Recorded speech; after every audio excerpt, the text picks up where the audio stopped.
रात का सन्नाटा कमरे में भारी हो गया है। देव और सुमित फर्श पर बैठे हैं।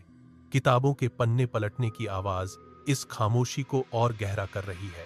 कमरे की छत का एक बड़ा हिस्सा ढह चुका है, जिससे ऊपर का खुला आसमान और चमकते तारे सीधे दिखाई दे रहे हैं। देव ने अपनी किताब बंद की और खिड़की की ओर रुख किया।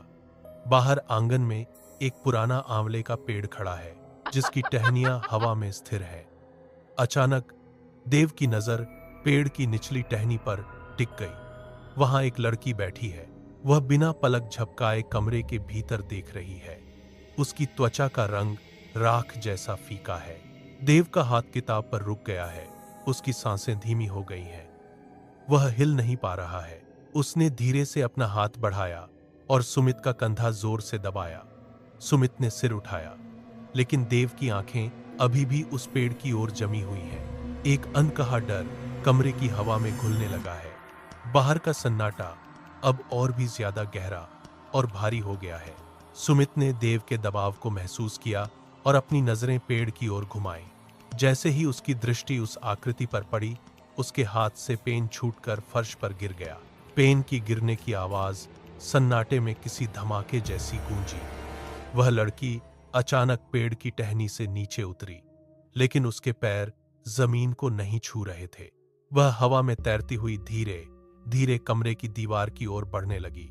उसकी गति धीमी और अनियंत्रित है। कमरे की ठंडी हवा का झोंका खिड़की से अंदर आया, जिससे देव और सुमित के पास रखी मोमबत्ती की लौ फड़फड़ाने लगी। लड़की अब दीवार के बिल्कुल करीब है। वह बिना पलक झपकाए कमरे के अंदर देख रही है। देव और सुमित की मांसपेशियां पूरी तरह से अकड़ गई हैं। वे अपनी जगह से हिलने की कोशिश कर रहे हैं, लेकिन उनके पैर फर्श पर जम गए हैं। उनकी सांसें गले में ही अटक गई हैं। कमरे के भीतर का तापमान अचानक गिर गया है। दोनों दोस्त एक दूसरे की ओर देख भी नहीं पा रहे हैं। उनकी नजरें केवल उस तैरती हुई आकृति पर टिकी हैं। डर ने उनके शरीर को पत्थर जैसा बना दिया है। अचानक कमरे की दीवारों के बीच एक चीख गूंजी। वह लड़की बार बार मां चिल्ला रही है। आवाज न तो इंसानी है और न ही कहीं बाहर से आ रही है, बल्कि वह कमरे की हर दरार से टकराकर वापस लौट रही है। देव के कान फटने लगे हैं। वह अपनी हथेलियों से कानों को ढंकने की कोशिश करता है, लेकिन आवाज और तेज हो गई है। सुमित अभी भी पत्थर की तरह बैठा है। उसकी आंखें फटी की फटी रह गई हैं। देव ने अपने दांत भींचे और फर्श पर पेट के बल रेंगना शुरू किया। वह धीरे धीरे खिसकते हुए उस कमरे के दरवाजे तक पहुंचता है, जहां उसके माता पिता टीवी देख रहे हैं। फर्श की खुरदरी सतह उसकी कोहनियों को छील रही है, लेकिन वह रुकता नहीं है। वह दरवाजे के पास पहुंचकर कांपते हुए हाथ आगे बढ़ाता है। उसके पिता का पैर दरवाजे के पास ही है।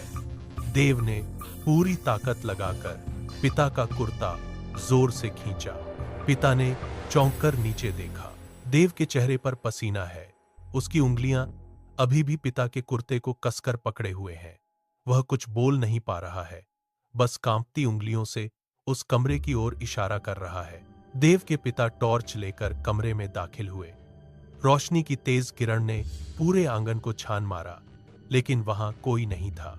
केवल आंवले के पेड़ की टहनियां ठंडी हवा में धीरे धीरे हिल रही थीं। अगले दिन गांव से एक तांत्रिक को बुलाया गया। तांत्रिक ने घर के मुख्य द्वार से लेकर आंगन की सीमा तक काले धागे बांधने शुरू किए।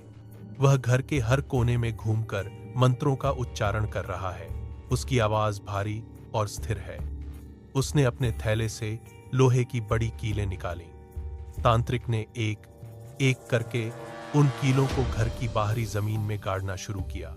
हथौड़े की चोट की आवाज मिट्टी में गूंज रही है। वह पूरी एकाग्रता के साथ जमीन में कीलें ठोक रहा है, जैसे वह किसी अदृश्य दीवार का निर्माण कर रहा हो। तांत्रिक ने आंगन के चारों ओर एक सुरक्षा घेरा तैयार कर दिया है। उसने आंवले के पेड़ की ओर एक मुट्ठी राख फेंकी और अपना मंत्र पूरा किया। घर के भीतर का सन्नाटा अब भारी महसूस हो रहा है। तांत्रिक ने अंत में एक कील घर की दहलीज पर मजबूती से गाड़ दी। उसने अपना सिर हिलाया और इशारा किया कि अब वह साया इस सीमा को पार नहीं कर पाएगा। देव और सुमित दरवाजे के पास खड़े होकर यह सब देख रहे हैं। उनकी सांसें अब सामान्य हो रही हैं। उस रात के बाद वह साया फिर कभी नहीं दिखा। आंवले का पेड़ अब आंगन में स्थिर खड़ा है। हवा चलती है तो पत्तियां सरसराती हैं, लेकिन कोई आवाज नहीं आती। घर में सब कुछ सामान्य हो गया है, पर उस पेड़ के पास का सन्नाटा आज भी भारी है। आज भी जब कोई उस पेड़ के पास से गुजरता है तो वह अपनी नजरें नीचे झुका लेता है। कोई भी उस दिशा में देखने की हिम्मत नहीं करता। लोग अपनी चाल तेज कर देते हैं और सीधे आगे बढ़ जाते हैं।